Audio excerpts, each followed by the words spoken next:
国庆彩排一来，新加坡最敏感的几段路，说封就封，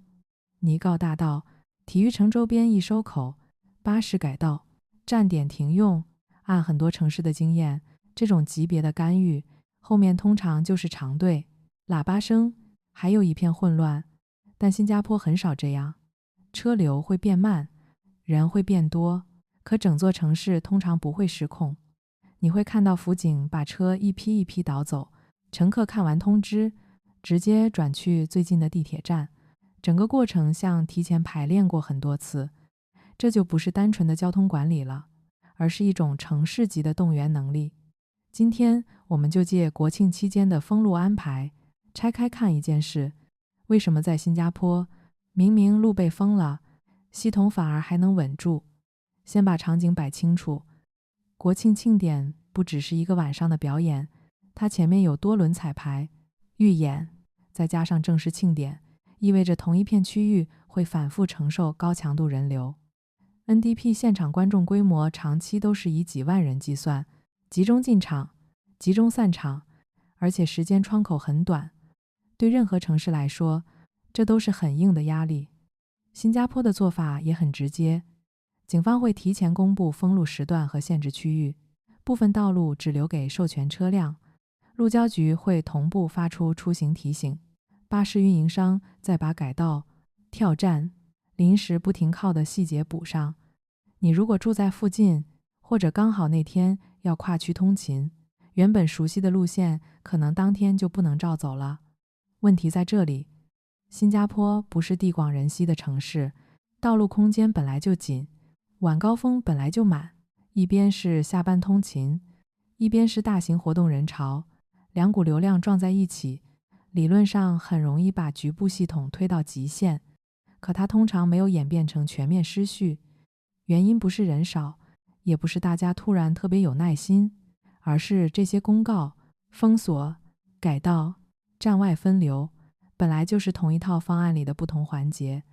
你看到的是封路，系统真正做的其实是提前把人和车重新分配到他认为更能承压的位置。很多人第一次碰到这种安排，会本能地想一个问题：为什么不能多留一点路给车走，或者多放一点德士进来？答案很现实，因为在新加坡，大型活动碰上封路时，地面交通不是主力，轨道交通才是。路交局这些年一直在推一个方向，就是尽量把更多日常出行放到公共交通上，尤其是地铁。它不是一句环保口号，而是城市容量的现实选择。新加坡道路面积有限，人口和就业又高度集中，如果在大型活动当天还让大量私家车往核心区挤，结果不会是方便，而是把所有人一起卡死。你可以把它理解成一个系统选择题。地面道路的容量小，而且很容易被交叉口、红绿灯、临时封锁影响。地铁不一样，它不受地面封路干扰，单位时间吞吐量高，班次还能加密。最关键的是，进站、候车、出站这些动作都可以被标准化管理。所以每次官方提醒你尽量搭公共交通，尤其是 MRT， 不是在给你一个可选建议，而是在告诉你，系统已经把最稳的通道留在这里了。到了国庆、F1、跨年这种节点，地面路权会被重新分配。什么叫重新分配？就是私家车、网约车、部分巴士的通行效率会被主动压低，某些站点直接取消停靠，某些车流被提前截断。这样做听起来不够友好，但它换来的是一个更可控的结果，把大量人流尽快导向最近的轨道站点。比如体育城周边本来就靠近 Stadium、Kallang、Mountbatten 这些站点，系统设计上就是希望你下车、步行、进站，而不是继续把车往核心区塞。你会发现一个很典型的现象，封路当天，外围道路可能慢，但地铁站内的秩序通常还在，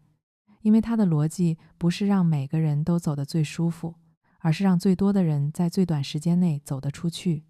对普通上班族来说，这个差别很大。你如果坚持开车，可能会在外围绕、等、停，最后离目的地不远却进不去。你如果直接改搭地铁，路径反而更确定，时间也更可预期。